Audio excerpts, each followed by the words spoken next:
Goeiemôre geliefdes, ek glo en vertrou dat dit goed gaan met u en dat u nog gesond is.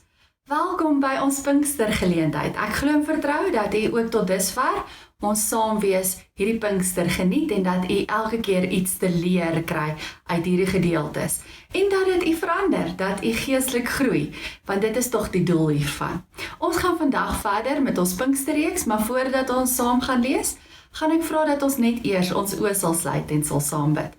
Kom ons bid nou.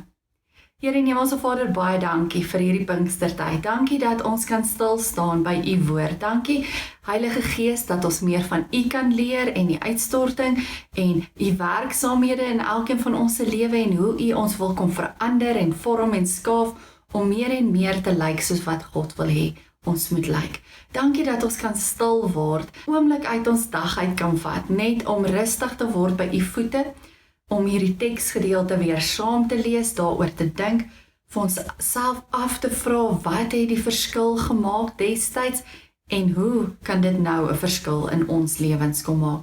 En daarom wil ons kom vra, breek die woord vir ons oop, kom werk met elkeen van ons, kom rus ons toe, en kom leer ons en verander ons, om meer en meer te word na die beeld van God. Laat hierdie Pinkstertyd ook vir ons 'n baie geseënde tyd wees. Ons bid dit in die kosbare naam van ons Here Jesus Christus. Amen.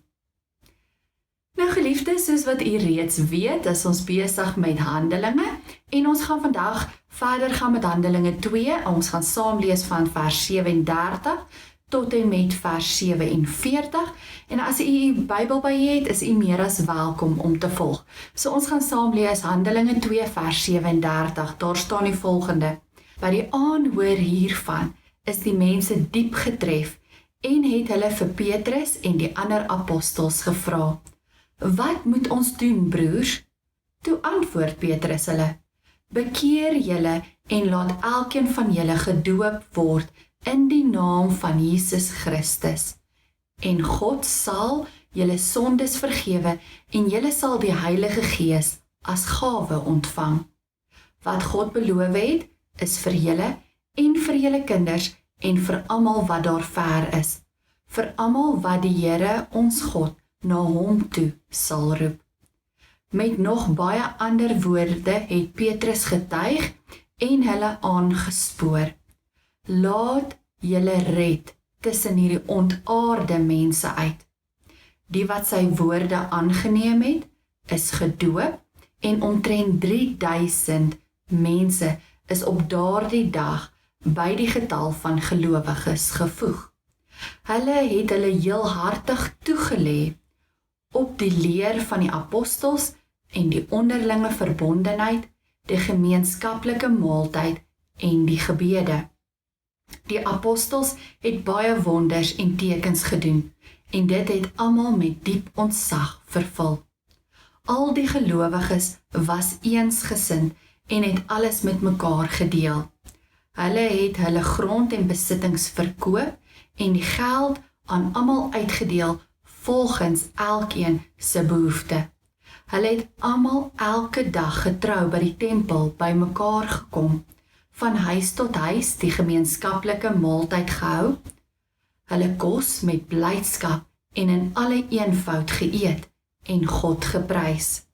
Die hele volk was hulle goedgesind en die Here het elke dag mense wat gered word by die gemeente gevoeg. Ons lees net tot sover. Geliefdes, daar is 'n baie bekende beeld van 'n padda wat in 'n pot water gesit word en die hitte word dan stadig onder die pot aangedraai. Aanvanklik, soos wat die water lou warm word, geniet die padda dit. Hy strek homself behaaglik uit, onbewus van die water wat al hoe warmer en warmer word. En wanneer die pot begin kook, is dit te laat. Dan kan die padda nie meer uit die pot uitspring nie. Ons kan ook hierdie beeld van die padda gebruik en dit van toepassing maak op die kerk van vandag. Mense kom sit Sondag na Sondag in die kerk en luister na die woord. Mense word deur hierdie woord gestreel. Hulle strek hulle self gemaklik uit, maar hulle doen niks nie. Die moeilike vraag is, het die evangelie nog die krag om hierdie mense tot reaksie te bring? Die gevaar is dat ons so deur die woord en deur die evangelie gestreel kan wees, dat ons dalk te laat uitvind dat die evangelie nie daar is om ons te streel nie, maar om ons tot reaksie op te roep. Om gestreel te word is net so dodelik vir ons as gelowiges as wat dit vir die padda in die pot was. Gaan kyk ons 'n bietjie na Jerusalem en ons gaan kyk wat daar gebeur het met die eerste Christene en hoe hulle die evangelie gehoor het en hoe hulle die krag daarvan beleef het. Dan sal ons sien dat hierdie eerste Christene, hierdie eerste gemeente vir ons 'n goeie voorbeeld is van mense wat nie net geluister het nie, maar wat huis toe gegaan het en wat vrae gevra het en wat geleer het en wat gereageer het en wat gedoen het. Ons lees in hierdie gedeelte dat hulle die vraag gevra het, wat moet ons doen? Hulle weet dat daar omtrent 3000 mense op daardie dag tot bekering gekom het. En dan vra hulle die vraag, maar wat nou? Ons het nou tot bekering gekom, maar wat moet ons nou doen? En dan kom reageer Petrus in hierdie gedeelte, hy kom antwoord hulle, deur vir hulle te sê dat hulle nou die nuwe lewe het, dat hulle nou 'n lewe van oorwinning moet leef, wat begin by Jesus Christus, en wat anders te lyk as hulle vorige lewe. Hulle moet anders te dink, hulle moet anders te reageer, hulle moet anders te optree, as wat hulle voorheen gedink, gereageer en opgetree het. Want hulle lewe is nou onder nuwe beheer. Hulle lewe staan nou onder beheer van die Heilige Gees. En wanneer 'n mens onder beheer van die Heilige Gees leef, ontvang jy nie net 'n nuwe lewe nie, jy staan ook in nuwe verhoudings ten opsigte van ander mense, jou medegelowiges, die gemeenskap waarin jy leef en selfs jou vyande. Alles verander as gevolg van die feit dat jy nou 'n nuwe lewe het en dat jy onder nuwe beheer is. Die vraag wat ons nou vir onsself moet vra is, hoe lyk hierdie nuwe lewe? Wanneer ons na hierdie gedeelte kyk, dan word daar 'n werkwoord gebruik in hierdie gedeelte wat eintlik dien as 'n sleutel om vir ons hierdie gedeelte verder te ontsluit.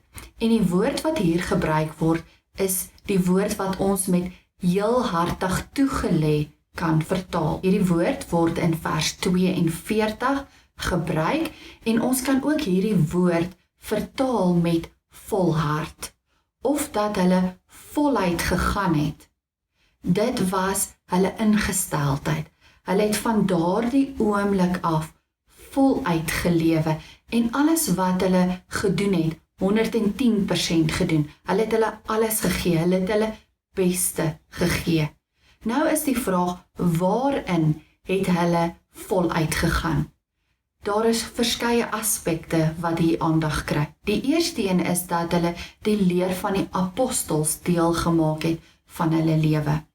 Hulle het hulle self daarin laat onderrig. So hulle het verdere onderrig in die leer van die apostels ondergaan. Wat beteken het dat hulle verder gegroei het. Hulle het nie gestagneer nie. Hulle het nie net tot bekering gekom en gaan sit en niks doen nie. Hulle het nie net tot bekering gekom en teruggegaan na hulle ou vorige lewe nie. Nee, hulle het die leer van die apostels hulle eie gemaak. Wat beteken, hulle het die woord van God gebestudeer. Hulle het dit deel gemaak van hulle nuwe lewe. Hulle hele lewe is daardeur verander, is daardeur aangeraak en dit het 'n blywende verandering in hulle lewe na vore gebring. Hulle het ook deelgeneem aan die onderlinge verbondenheid met mekaar.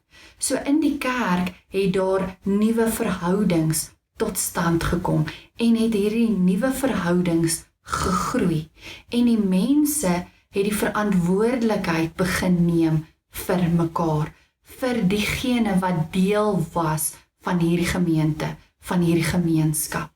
Hulle het werklik vir mekaar begin omgee. Hulle het selfs van hulle besittings verkoop om ander te kan help. Die kommunisme het gesê, jou goed is myne. Die Christen het gesê, nee, my goed is joune. En dis die ingesteldheid wat hulle voortaan gehad het. Dit was 'n nuwe gesindheid wat onder hulle posgevat het. Verder het hulle ook die gemeenskaplike maaltyd saam geniet. Ons lees dat die gelowiges elke dag by mekaar gekom het en die gemeenskaplike maaltyd saam geniet het. Die maaltyd was in die aand gehou gewees en dit het verskeie betekenisse gehad. Die gemeente het hulle self, kom ons sê maar, in wyke of in groepe verdeel en hulle het daagliks by mekaar gekom en saam met mekaar geëet. Hulle het in gemeenskap met mekaar verkeer. Hulle het nie net saam geëet nie, hulle was ook daar om mekaar te ondersteun. En op die manier het die ryker lidmate vir die armer lidmate gesorg. Hulle het ook die wederkoms van Jesus so aktief verwag dat hulle die nagmaal saam gevier het. En op hierdie manier het hulle die verwagting dat Jesus sou kom aktief gehou binne in die gemeente. Hulle het mekaar ook aangemoedig om te volhard totdat Jesus kom. So hulle het nie net saam geëet nie, hulle was ook daar om mekaar te ondersteun en te bemoedig en om mekaar aan te spoor om te volhard ten spyte van die omstandighede in die omgewing. Want onthou, die nuwe gelowiges het maar 'n bietjie swaar gekry. Hulle het teenkanting gekry van die tradisionele Jode en van die res van die gemeenskap wat nie dieselfde gedink en geglo het as hulle nie. En omdat hulle anders begin leef het onder beheer van die Heilige Gees, het hulle ook dinge anders te gedoen as wat dit tradisioneel gedoen is. En dit het ook maar probleme veroorsaak. So hulle het mekaar aangespoor om nie op te hou nie en om te volhard in hulle nuwe leefwyse en gewoontes. Maar hulle het ook ten volle hulle oorgegee aan gebed. Hierdie was een van die belangrikste dinge van hulle saamwees, om saam te bid. In die opsig is hulle vir elkeen van ons 'n voorbeeld. Daar kan nie groei wees as daar nie gebed is nie. En daar kan eers werklik gemeenskap in 'n gemeente wees as hulle saam bid. En ek dink hier het ons 'n bietjie 'n tekort, want ons is so besig en ons programme is so vol dat daar nie tyd is om saam te kom en saam te bid nie. So ons het nou alternatiewe begin in plek kry sodat ons net kan saam bid. Hierdie kom ons by die woord wat weekliks uitgedeel word. Is 'n goeie poging. Daar is nog nie baie biduur wat saamkom en ons bid nog op Sondag in die kerk en ons bring gebed al hoe meer in by ons in die eredienste. Maar dis nog steeds nie genoeg nie. Ek voel ons moet regtig 'n groter poging aanwend om saam te bid. Orals waar ons by mekaar kom, moet ons saam in gebed nader. En al kan ons dit nie noodwendig by die kerk doen nie, is dit belangrik dat ons dalk as klein groepies wat saam woon in 'n huis by mekaar sal kom en saam sal bid. Want mense wat saam bid, word saam gebind en daai eenheid word net sterker. En ons kan by hulle leer. Die gedeelte wat ons saam gelees het, word so half in 2 gedeeltes verdeel. Vers 43 tot 47 is in baie opsigte 'n herhaling van dit wat ons in vers 42 gelees het. In vers 44 lees ons, al die gelowiges was eensgesind. Die gedagte van eensgesindheid is ook nogal belangrik. Die Christene het net een verlosser, Jesus Christus, en hy bind almal saam. tot 'n volk van God. Die hele lewe in die gemeente draai om hom en daarom is 'n gemeente gekenmerk deur hulle eensgesindheid, hulle mededeelsaamheid, hulle onderlinge liefde vir mekaar. En hierdie eerste gelowiges, hierdie eerste gemeente was mense wat diep onder die indruk was waarvan hulle gered is. Dit het die nuwe lewensbeginsel van hulle lewe geword en dit was oral in hulle lewe sigbaar gewees. Vers 46 en 47 spel dit vir ons verder uit. Daar staan, hulle het elke dag getrou by mekaar gekom. Vers 46 sê dat hulle bo en behalwe die aangeleenthede ook by die tempel by mekaar gekom het, om God daar te dien en om hom te loof en te prys, en daar by die tempel het hulle ook die geleentheid gekry om teenoor die tradisionele Jode van hulle verlossing te getuig. So hulle het daagliks tempel toe gegaan en daagliks God aanbid en daagliks gaan getuig oor dit wat gebeur het, oor hulle nuwe lewe, oor die nuwe verhouding waarin hulle staan met Christus en met die Heilige Gees, as ook met mekaar. En dan vir die tweede keer kom skryf Lukas in vers 46, hulle het daagliks die gemeenskaplike maaltyd gevier. So hulle het eers tempel toe gegaan en gaan aanbid, en dan het hulle na verskillende huise toe gegaan en in groepies opgedeel, en het hulle die gemeenskaplike maaltyd gaan geniet.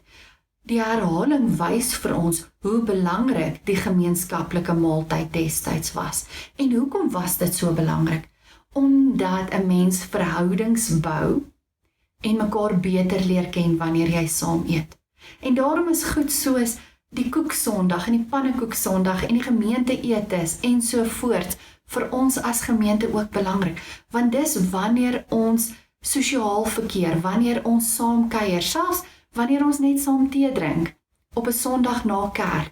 Dis dan wanneer ons verhoudings bou. Dis wanneer ons mekaar ondersteun en bemoedig en wanneer ons ons harte met mekaar kan deel en wanneer ons kan omgee vir ons medebroers en susters.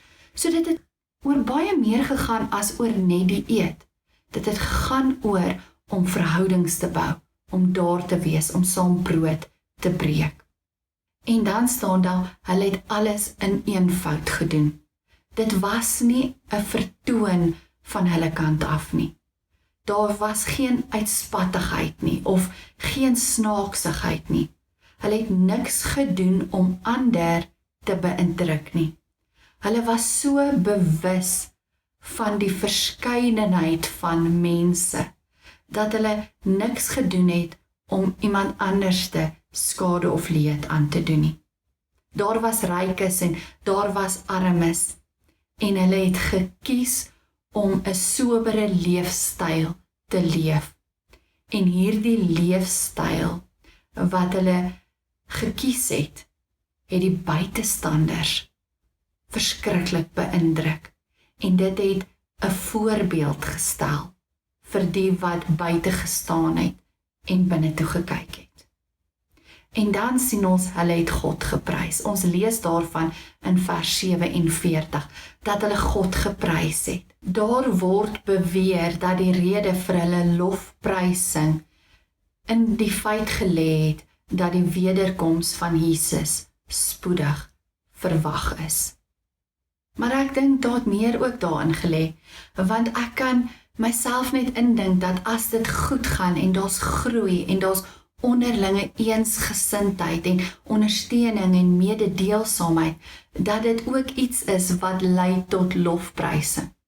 Ek het dit die afgelope jaar of jaar en 'n half in ons gemeente beleef. Elke keer as ons iets anders te doen of as ons sien daar kom nog iemand by die gemeente of daar is 'n positiewe groei in 'n sekere rigting, dan lei dit vir my tot lofprysing. Ek kan nie anders as om God daarvoor te loof en te prys en te eer en te dank nie. So, hierdie hele nuwe lewe het gelei tot lofprysing. En dit is tog waarvoor God ons geskaap het, om aan hom alle lof, alle eer en alle aanbidding te gee. Maar kom ons keer terug na Jerusalem toe. Die tradisionele Jode het die Christene verag. Hulle het hulle as 'n sekte mens gesien, as 'n mens wat die ware weg verlaat het.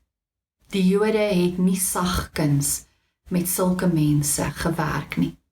En tog het die Christene die agting van die breër volk geniet. En die vraag is hoekom? Want dit was anders. Hulle het mense in ag geneem. Hulle het mense eerste gestel, bo reëls en wette en regulasies. Hulle het mense raak gesien. Hulle het so gelewe dat hulle lewe deur hulle lewenswyse tot voorbeeld vir ander gedien het. Hulle onberispelikheid het so hard gepraat dat niemand ooit 'n vinger na hulle kon wys nie. Ons praat nogal deesdae baie oor die relevantie van die kerk. Die vroeë gemeente in Jerusalem moet vir ons as 'n spieël dien, waarin ons onsself moet spieël en die vraag moet vra, is ons daar waar hulle was? Leef ons soos wat hulle geleef het? Is ons daar waar God ons geplaas het, met 'n roeping om juis daar 'n verskil te maak? Die woord het die gelowiges in die eerste gemeente se lewens kom verander. Daar was lering, maar daar was ook sigbare vrug op dit wat hulle geleer het. Hulle het die samelewing waarvan hulle deel was, verander. Hulle het die nuwe waardes wat hulle uit die woord uit ontvang het, uitgeleef en deel gemaak van hulle lewens en van die gemeenskap waarin hulle geleef het. Dit was 'n lewe onder beheer van die Heilige Gees. Vandag moet ek en jy vir onsself vra, leer ons nog? Groei ons nog? Pas ons dit wat ons in die woord lees toe in ons lewens? Is dit sigbare vrug wat na vore kom? Verander ons die samelewing waarin ons leef om volgens God se wil te leef? Leef ons God se wil in hierdie samelewing uit? Sien hulle die nuwe waardes wat ons ontvang het in ons lewens? Is dit sigbaar? Of word ons waardes die waardes van die wêreld waarin ons leef? Omdat almal dit doen, doen ons dit ook. Of lyk ons anders, juis omdat ons God se kinders is? Tydens Jesus se bediening het hy die wet opgesom as liefde vir God en liefde vir jou naaste. In sy gelykenisse wat hy vertel het in sy bediening, het hy herhaaldelik onderstreep dat liefde vir mekaar belangrik is. Hy het gefokus op liefde vir ander, vir die Samaritane, vir die armes, vir die siekes, vir die vreemdelinge en vir die vroue. Wanneer ons liefhet, is ons gehoorsaam aan God. Om nie lief te hê nie, is arrogant en hoogmoedig. Jacques Strydom skryf dat die teenoorgestelde van liefde is nie haat nie. Dit is selfsug. Wanneer jy nie liefhet nie, ag jy jou naaste se lewe as minderwaardig. Jesus se boodskap aan die disippels was, gaan na almal, met die klem op almal. Jy is nie belangriker as die arme, as die sieke, as die slaaf, as die gevangene, as die onreine, as die heiden nie. Jy is nie hier vir jouself nie. Jy is hier vir ander. En hierdie gedagte moet ons almal vandag kom uitdaag. Ons moet vir onsself vra, hoe dink ons oor die ander? En ook hoe tree ons teenoor die ander op? Die mense wat ons uit gewoonte miskyk, maar wat Jesus doelbewus deel gemaak het van sy bediening. Hoe tree ons teenoor daardie ander op? As ons nie met Jesus se liefde teenoor hulle optree nie, dan leef ons nie soos wat hy van ons vra nie. Dan leef ons nog ons ou lewe. Dan leef ons nog nie soos 'n nuwe mens onder beheer van die Heilige Gees nie, want die Heilige Gees stel ons in staat om met liefde teenoor hierdie mense op te tree, om soos Jesus teenoor hulle op te tree. En dis my en jou uitdaging vir hierdie tyd. Amen. Ek gaan vra dat ons oë sal sluit en saam sal bid. Here en Hemelse Vader, baie dankie vir hierdie woord. Dankie dat ons vandag gehoor het, dat ons net getrou aan U moet bly. En dat wanneer ons sê ons is U kind, dat ons lewe daarvan moet getuig. Dat ons daagliks geestelik moet groei. Dat ons daagliks in verbondenheid met mekaar moet leef. Dat ons deel is van 'n geloofsgemeenskap vir 'n rede. Dat ons deel is van 'n gemeenskap omdat ons mekaar moet ondersteun en bemoedig en moet help, sodat ons ten alle tye sal volhard en sal groei en in hierdie nuwe lewe sal inbeweeg. En dat dit moet vrug dra in ons lewe. Ons kan nie net die woord hoor, in die gemeente kom sit en deur die woord gestreel word en nie deur dit verander word nie. Dis tog die doel van die evangelie, om ons te skaaf, om ons te verander, om ons meer en meer te maak na U beeld. En as dit nie deel is van ons lewe nie, dan is ons te gerus en dan word ons gestreel en dan lei dit tot die dood, 'n geestelike dood. 'n Pad wat ons nie wil stap nie. En daarom kom vra ons vir U, werk met ons, help ons om daagliks te vernuwe, daagliks te groei, daagliks te verander, om meer en meer na U beeld te lyk, te leef en op te tree. En al wat U van ons vra is om liefde uit te leef. Vader, en dit klink so eenvoudig, maar dit is so moeilik. Ons struikel en val daagliks as dit hierby kom, want Vader, ons is geneig tot selfsug. Ons is geneig tot eie liefde. Ons is geneig daartoe om ons eie wil eerste te stel, in plaas van om ander mense bo ons te stel. En daarom het ons die Gees nodig om ons te lei en te leer en met ons te werk. Help ons om 'n verskil te maak, nie net in ons eie lewens nie, maar ook in ons gemeente en in ons gemeenskap. En dit kan ons net regkry as U in en deur ons werk. Vader, help ons om ook oor te gaan tot aksie en nie net te sit nie, maar om ons roeping uit te leef en dit ten volle uit te leef, om ons heel hartig daarop toe te lê. Vader, ons is geneig om net bietjie te doen. En daai net bietjie is nie goed genoeg vir U nie. Ons moet dit heel hartig doen. Help ons ook om 'n gesindheidsverandering te ondergaan. Dankie dat ons dit mag bid. En dankie dat ons mag vra vir U hulp in Jesus Christus se naam. Amen. Geliefdes, dankie dat ek my gedagtes rondom hierdie teks met U kon deel. Ontvang dan nou die seën van die Here. Mag God julle toerus met alles wat goed is, sodat julle sy wil kan doen. Die genade, die liefde en die vrede van God sal by elkeen van U wees. Amen. Geliefdes, bly gesond en wees geseënd. Totsiens.